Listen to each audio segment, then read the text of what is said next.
Espiritismo. Enquanto o Livro dos Espíritos nos traz uma reflexão filosófica, o Livro dos Médiuns nos traz um manual de como se comportar, o Evangelho segundo o Espiritismo discorre sobre a moral cristã. Afinal, o que é a moral cristã? Moral é você saber fazer as coisas da forma como tem que ser feita. É você fazer o certo na hora que você tem que fazer o certo. E o nosso exemplo maior, né? Haroldo Dutra, que diz isso com muita propriedade, Jesus para nós, para o Espiritismo, ele não é um objeto de culto, um objeto de adoração, mas sobretudo é um modelo de comportamento. Ele veio até nós para poder explicar que o que estava sendo feito até então estava distante das leis naturais, estava distante das leis divinas, estava distante da misericórdia de Deus.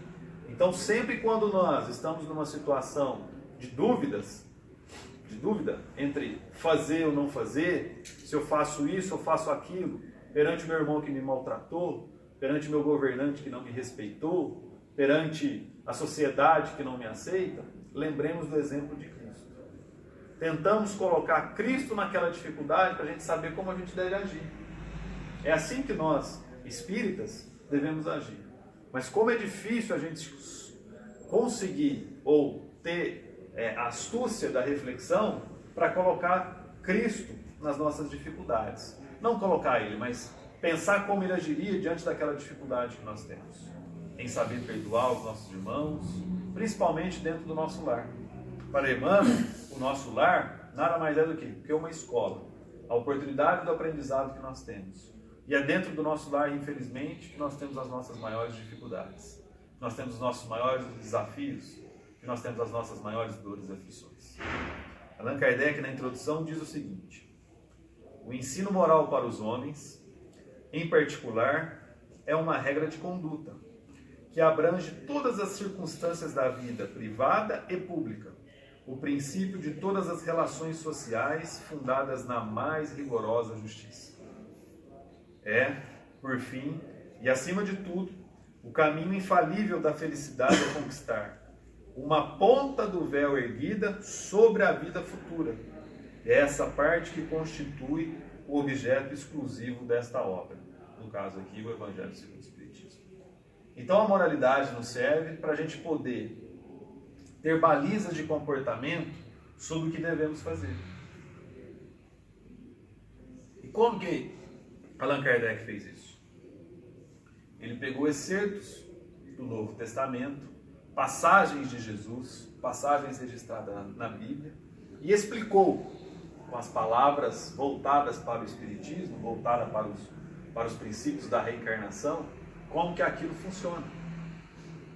Então, quando nós temos a oportunidade de ler o Evangelho segundo o Espiritismo, nós vamos ver todas as oportunidades, todas as passagens do aprimoramento moral. E o nosso aprimoramento moral nada mais é do que a gente abrir o nosso foco de ação, de imaginar que nós não estamos restritos a essa encarnação que vai do nosso berço ao nosso túmulo. Pelo contrário, a nossa encarnação de hoje nada mais é do que um degrau numa grande escala evolutiva que nós temos. Os adeptos aí, como eu e minha esposa, a gente gosta muito de assistir seriados americanos, né, no Netflix, a nossa atual encarnação nada mais é do que um episódio daquele seriado. Nada mais é do que um capítulo de um livro. Então, nós começamos a entender que as aflições que nos trazem, que as dores que nos batem à porta, que as dificuldades que surgem, que os obstáculos que nós temos condições de vivenciar, servem para quê? Para o nosso aprendizado. Como eu disse, eu participo lá no grupo Luz e Amor, aos sábados, de um estudo, nós estamos fazendo um estudo sobre a cura espiritual. É um estudo abrangente, vai ser apresentado um trabalho em São Paulo, uma liga de pesquisadores da academia, e lá, das várias formas que nós estamos estudando, os vários estudos que nós fizemos, baseados principalmente na Revista Espírita, nós conseguimos perceber, ainda que nesse início de trabalho, ainda que nesse início de estudo, o caráter pedagógico da dor. A dor, quando surge para a gente, seja ela sob um formato de uma doença incurável, seja ela sob o formato de um relacionamento cindido a fórceps, né, cindido à força, seja ela sobre uma desilusão amorosa que nós temos, seja ela sobre qualquer tipo de dor, ela tem o seu caráter pedagógico. Deus não permite que a gente sofra sem uma razão. Se aquela dor bate à minha porta, eu preciso no primeiro momento entender o que está acontecendo. Lá, quando nós estamos estudando as doenças, né, de forma geral, as curas espirituais, melhor dizendo, sobre as doenças que ocorreram, os espíritos que nos auxiliaram, que nos aconselharam, diziam o seguinte: é um processo de recuperação desse irmão. Isso tudo que acontece hoje foi vivenciado, foi praticado, foi pensado em outras encarnações, em outras oportunidades, e hoje vem apenas para mostrar para esse irmão que a paciência da cura é importante, a solidariedade, o pedido de solidariedade aos irmãos é importante, a humildade que embute toda dor serve justamente não para esse momento específico, porque isso aqui é passageiro. A matéria será curada, a matéria será resolvida, mas sobretudo o caráter moral da evolução do espírito, desse irmão que está aqui passando por essa experiência. E é isso que nos traz, de certa forma, todas essas explicações que Allan Kardec traz.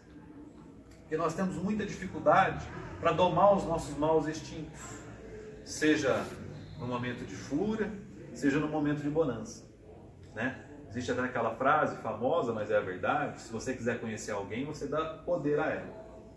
Aquele que não tem poder, ele é submisso ao outro, por consequência, ele é humilde. Agora, aquele que é soberano, que goza de boa saúde, que goza de boa situação financeira, que goza do poder de fazer as coisas da sua forma, ao seu jeito, esse, como é difícil domar os seus maus instintos. Porque aquilo que ele faz, ele não encontra barreiras, ele não encontra dificuldades, então a tendência é cada vez mais ser extintos. Mas lembremos nós, assim como nós temos os maus instintos dentro de nós, nós também temos nossos bons instintos. Eu vou citar um caso aqui, que serve de exemplo, contar uma história para vocês, de um senhor chamado Loreto Flores. Loreto Flores é um senhor do movimento espírita em Belo Horizonte, e ele participava então, naquela oportunidade, da campanha de recolhimento de alimentos. Lá para eles, em BH, eles chamam de campanha do quilo. Aqui a gente tem a campanha Alta de Souza, inclusive dessa casa, né, que pratica com muita propriedade, a campanha Alta de Souza, bate nas casas, como é que funciona? Bate nas casas das pessoas, pede a doação de alimentos para os nossos irmãos menos favorecidos. Loreto Flores, um senhor já bateu na casa de uma senhora: ô, minha senhora, nós estamos fazendo parte aqui da campanha do quilo, nós estamos pedindo a doação de alimentos para doar para os irmãos menos favorecidos. A senhora perguntou: vocês são de onde? Qual igreja? Não, nós somos do movimento espírita. Ela falou: não, eu não tenho nada não. Nesse momento cuspiu no rosto do Sr. Loreto Flores. Algo mais abominável que isso é difícil da gente encontrar. Pelo fato de ser do movimento espírita, ela cuspiu no rosto do Sr. Loreto Flores. Loreto Flores estava de terno naquela época, década de 60, 70, com muita calma e paciência. Pegou o lenço no bolso, tirou o lenço, enxugou o rosto e falou assim para ela: minha irmã, isso você ofereceu a mim. E para os nossos irmãos necessitados, você tem outra oferta? Você tem um alimento para oferecer? Veja, a humildade dele daquele momento foi tamanha que a mulher até se assustou e o que fez? Foi para dentro, buscou um alimento e contribuiu. Esses exemplos de humildade, quando a gente recebe uma ofensa e a gente não devolve no mesmo instante, não devolve da mesma forma, e não devolve, sabe perdoar o irmão. Por quê? Porque aquele que pratica a ofensa contra nós, aquele que erra contra nós, está num estágio de evolução, assim como nós. A diferença é que aquele que consegue não devolver a ofensa que recebe, ele já está num estágio acima. Como na escola nós temos o jardim de infância, a primeira série, a segunda, a terceira, a oitava, o colegial, a faculdade, existem irmãos nossos, infelizmente, às vezes muito próximos, às vezes é o nosso marido, às vezes é a nossa esposa, às vezes é o nosso filho, às vezes é o nosso pai, às vezes é a nossa mãe, que ainda se encontra no jardim de infância da moralidade. O Espiritismo, de forma clara, o Evangelho segundo o Espiritismo, o livro dos Espíritos, seja ele qual for, esclarece que a evolução é de cada um. Nós não podemos exigir do outro a evolução que tem que ser nossa. Eu não posso exigir da minha esposa que ela me perdoe. Eu não posso exigir do meu filho que ele tenha humildade. Eu não posso exigir do meu governante que ele tenha respeito. Mas eu posso exigir de mim que eu seja humilde, que eu perdoe, que eu tenha caridade, que eu ame o próximo. Amparado sempre pelas balizas de quem? De Jesus.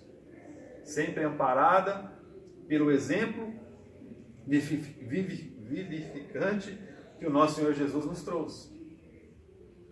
Como eu disse, Jesus não é modelo de objeto de adoração, mas ele é exemplo de modelo a ser seguido, exemplo de caráter a ser seguido.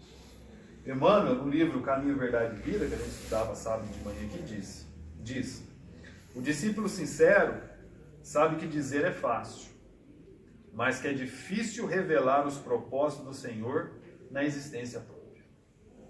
Estar aqui neste momento fazendo uma palestra para vocês, palestra não, fazendo esse bate-papo com vocês, fazendo um pouquinho aqui, conversando um pouquinho sobre Jesus, sobre o Evangelho segundo o Espiritismo, é fácil. Agora eu vivenciar todo esse amor que a gente tenta transmitir aqui, lá no meu dia a dia, fora do centro espírita, que é o nosso grande desafio. Aqui dentro do centro espírita é fácil a gente perdoar, é fácil a gente amar, é fácil a gente respeitar, é fácil a gente ter a visão de que tudo é passageiro. Agora lá, na experiência fora, na experiência da carne que nós sofremos, com todas as induções, com todas as tentações que os gozos materiais da porta larga, né, da parábola da porta estreita, da porta larga que tem no Evangelho, essa é a nossa grande dificuldade. É impossível? Não é impossível. Se nós estamos aqui, a primeira coisa que nós temos que ter em mente, que se Deus nos deu a oportunidade do encarne, e nos deu a oportunidade de seguir o modelo de Jesus, é sinal que nós temos condições de evoluir. Para um dia estar mais próximo dele. Para que nós passemos deste mundo de expiação e prova para o próximo mundo, que é o mundo de regeneração. Se aqui ainda nós sentimos dor, se ainda nós sentimos dificuldades da matéria, o próximo mundo será mais fácil. Mas para que eu chegue lá, como na escola, a cada ano nós somos o quê? Testados através das provas. O professor vem na sala de aula, aplica a lição, a teoria, e depois ele te passa um teste para você responder, para você falar se você compreendeu ou não. Se você compreendeu, você dá o próximo passo, você vai para a próxima série, e assim consequentemente. Na lei natural proposta por Deus,